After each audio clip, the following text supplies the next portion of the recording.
this is Janelle and welcome back to my channel. Ang third player na i-feature ko ngayon ay si Woman International Master, Camacho. Camacho ay hindi na nag-excel sa chess. In year 2009 to 2011, nag-aral siya sa Ateneo, applied physics with applied computer systems.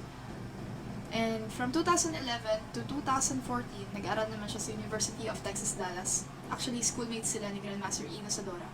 And she graduated summa cum laude. And nag-master's degree, kumuha rin siya ng master's degree doon, computer science, with applied major in intelligent systems. Ayun, pang matalino yung course niya. So, ang kalaban niya dito actually sa game na i-feature ko ay si Marta, Woman Grandmaster. Originally, she's from Poland, but she's already representing Germany. Si Marta ay ex-wife ni Grandmaster Alexei Shirov. Si Alexei Shirov kasi, chismis lang, konting chismis. Ang dami naging asawa niya. I think, 5 or 6 ng mga asawa si GM Shirov. So, isa siya sa mga GMs natin na maraming prinomote na queen. Ayan. So in this game, Charity played e4. Her opponent played g6, d4, bishop g7, knight c3, d6. Okay, ang d6 ay a very flexible move. Parang hindi niya pa dinedeclare yung setup niya. Pwede ito maging modern defense or perk. No? So for example, pag tumira ang kabayo ng knight to f6, and tinatawag natin perk. Pag tumira ng a6, modern defense. Okay? So, after d6, tumira si Charity ng knight to f3, which is yung tinatawag nating classical variation.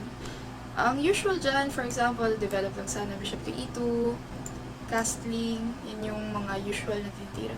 Classical variation, titira yan ng a4, and then lalabas lang yung mga piyesa, bishop to f4, mga ganun, or queen to d2. So, after knight to f3, ang tinira ng kalaban ay e6, which I think is too committal. Pero okay din, tinitira rin naman. And tinatawag natin hippopotamus defense. Parang subvariation na siya ng modern defense, no? e6. So, may mga GMs din na tumitira ng ganyan. Ang usual na nakikita kong tumitira ng ganyan, ng mga setup, si Tiger Healer person. So, kung gusto niyo yung mga ganitong klaseng setup sa black, you may search his book, The Modern Tiger. So, after e6, tumira si Charity ng bishop to e3. Probably, she wants to play at one point queen d2, castling queenside, may mga ganong linya. And, black played a6. Ang plano ng black dito is very simple. Kaya siya tinawag na hippopotamus kasi, ang hippopotamus kasi pag tinignan mo parang cute siya, di ba? Pero may sting siya banda huli. Medyo aggressive din siya kapag kumbaga ika-counter-attack siya. So, ang plano ng black dito is to play something like b6, fianchetto ng bishop b7, knight d7, knight e7. At some point, pwede rin tumira ng h6 ang black, and then kapag inatake yan ng white by playing queen to d2, yung pawn sa h6 for example, syempre hindi na makakapag-castle yung black dyan. So, at one point, nagki-king f8 yung black dyan, no? King f8, king g8. So, yun yung mga plano dyan. So, after a6, actually, kung may chance, mas maganda nga naman, after a6, ang plano niya is to play b5 din. Pero, kadalasan, after a6, ang tinitira ay a4 to prevent b5. So, after a4, b6, which is normal, develop ng piyesa si Charity, bishop to e2, knight d7, intending at one point to play c5, castling, okay, normal moves, bishop to b7. And here, I think, yung tinira ni Charity Camacho dito, tumira siya ng knight to d2. I think a better option should be queen to d2. Para, for example, ginawa niya yung prescribed development to play knight to e7. Meron ka idea to play bishop to h6. So, knight d2 is for me, na not so good move. Kasi ang plano probably ng white is to play f4, f5. Pero, in the specific position, kailangan de-develop niyo muna yung queen niya to play queen to d2 and then try to create some threats at h6. Alright, so after knight to d2, nag-develop knight to e7, f4. Yun na, sasabi ko sa inyo the idea to play f5 at one point or babalik yan sa kabayan. Knight to f3, depende sa setup. So after f4, tumira ang black ng d5, which I think is a typical move. Ina-undermine niya yung pawn sa e4, no? Gusto niya actually mag-push ng e5 and then c5, knight f3, knight c6. Para siyang naging French defense, with the exception na nagkaroon ng fianchetto. And I think in this specific position, mas okay yung white. Although medyo solid pa rin yung black, pero space pa rin eh. Okay, saka hindi basta-basta makapag-break ng f6 yan. Kasi for example, nag-break siya ng f6. Kakainin mo lang yan. And then, magkakaroon ng weakness sa e6. So, d5 I think is a good move. ed5, kinain. Counter-attack muna, knight f5, bishop f2, and ed5. After ed5, bumalik din, since walang ginagawa yung kabayo sa d2, knight to f3. Knight f3, castling. Although here, after bishop f2, pwede na naman sanang hindi na depensahan by playing bishop to g4. And then kain, knight d4, rook e1 check. With compensation yan kasi hindi nakakasling yung black. So pwede yan kung gusto niyang medyo magugulong position. So after castling, bishop to d3, bumalik, knight to d6, and centralize, knight to e5, syempre. And here, tumira ng queen c8, which I think is medyo mabagal. Dapat, right away, ang principle natin is to attack on the center. So, dapat ang tinira ng black here is to play c5. And also, akma siya sa plano ng hippopotamus na magbe-break ka sa c5. Or sometimes nga, may mga position na sa f5 siya naman nag-break. So, dito, in specific position, c5. So, after queen c8, bishop h4, kasi walang ginagawa yung bishop natin sa f2 eh. Balik natin.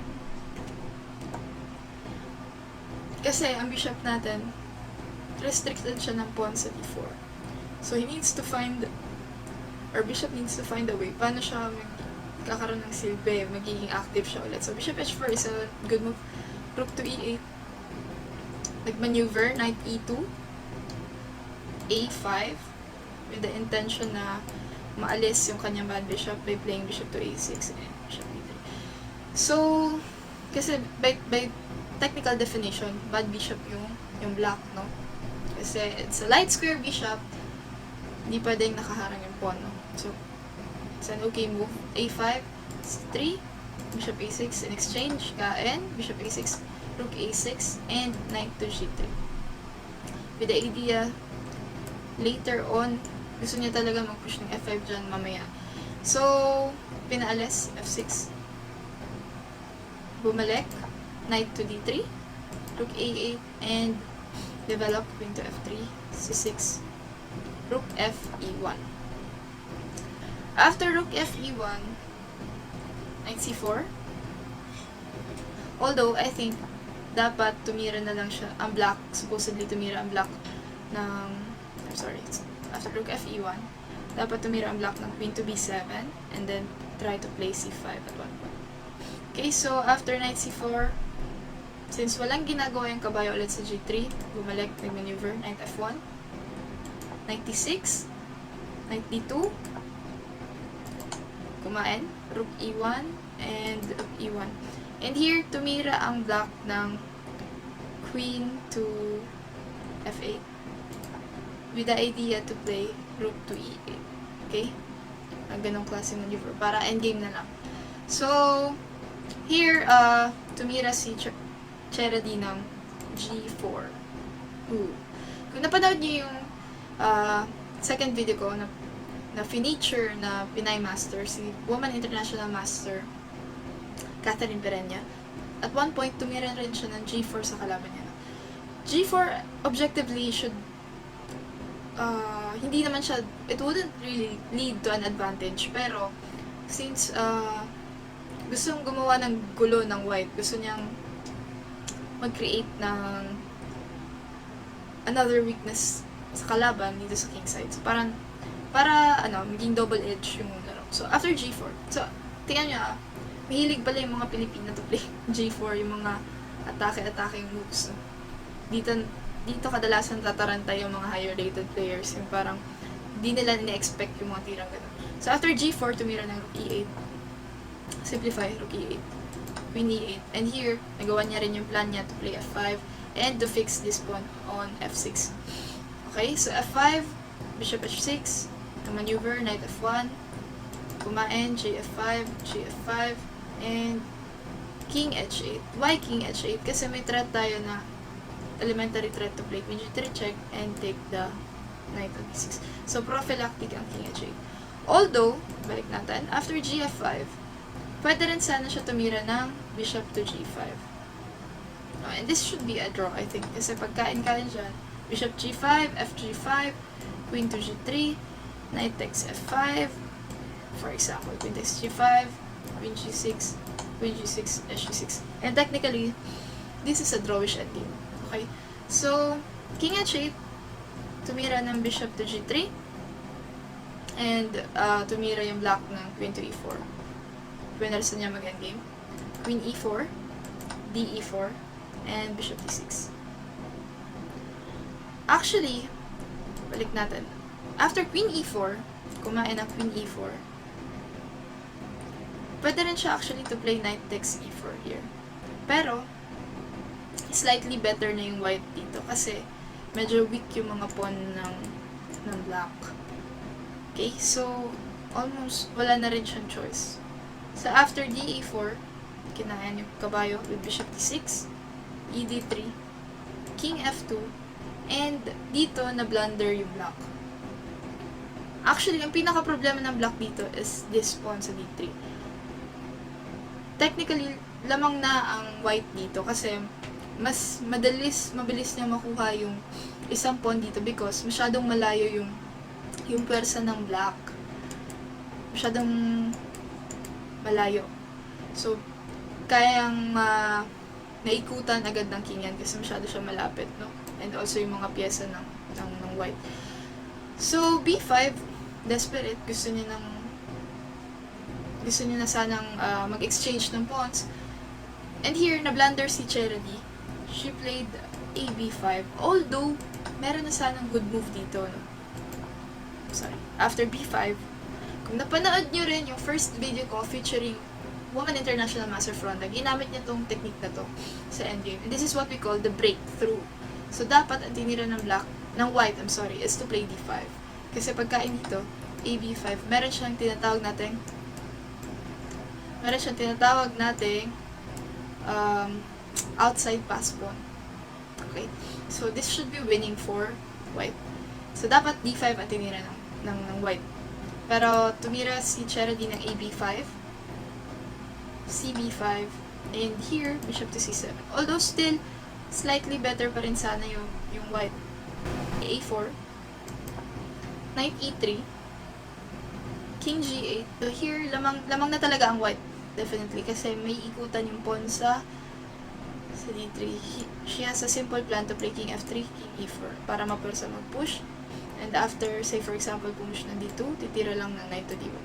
So, ganun nga yung nangyari sa game. So, King G8, King F3, King F7, King F7, King E4, forcing na mapush yung pawn. So, napursa to play D2 para hindi makain.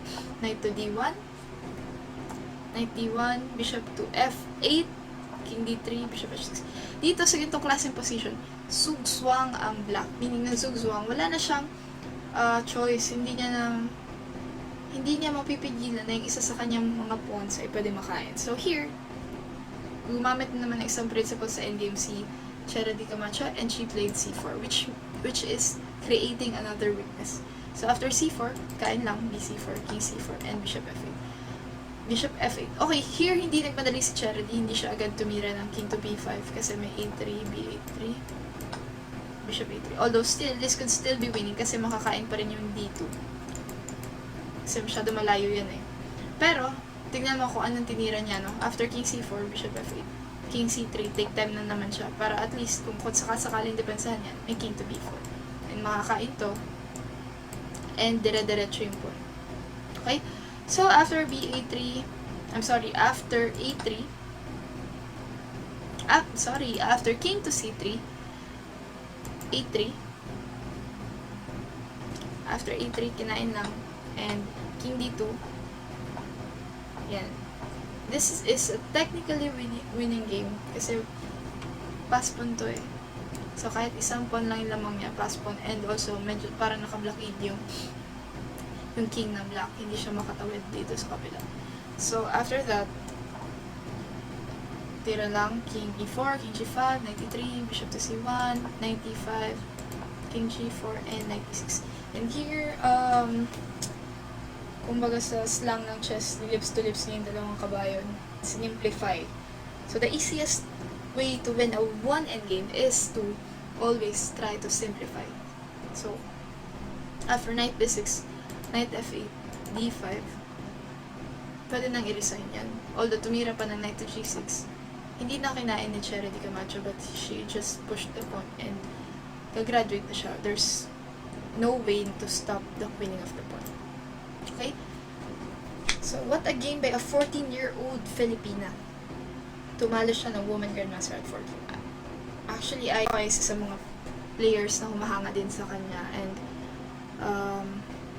I just hope na meron din tayong maproduce pang ibang women players at a young age. Women master players at a young age. Siguro yun yung kailangan natin i-step up sa mga panahon nga ngayon ito, na kailangan pa tayo mas makahanap ng mga female players na talagang seryoso sa chess. By the way, I hope you guys are having a safe stay in your houses. Mag-iingat po tayo because we still have around 3 weeks before we can freely go out of our places. So yun lang po. Stay safe and thank you. If you like this video, please don't forget to press the like button and subscribe.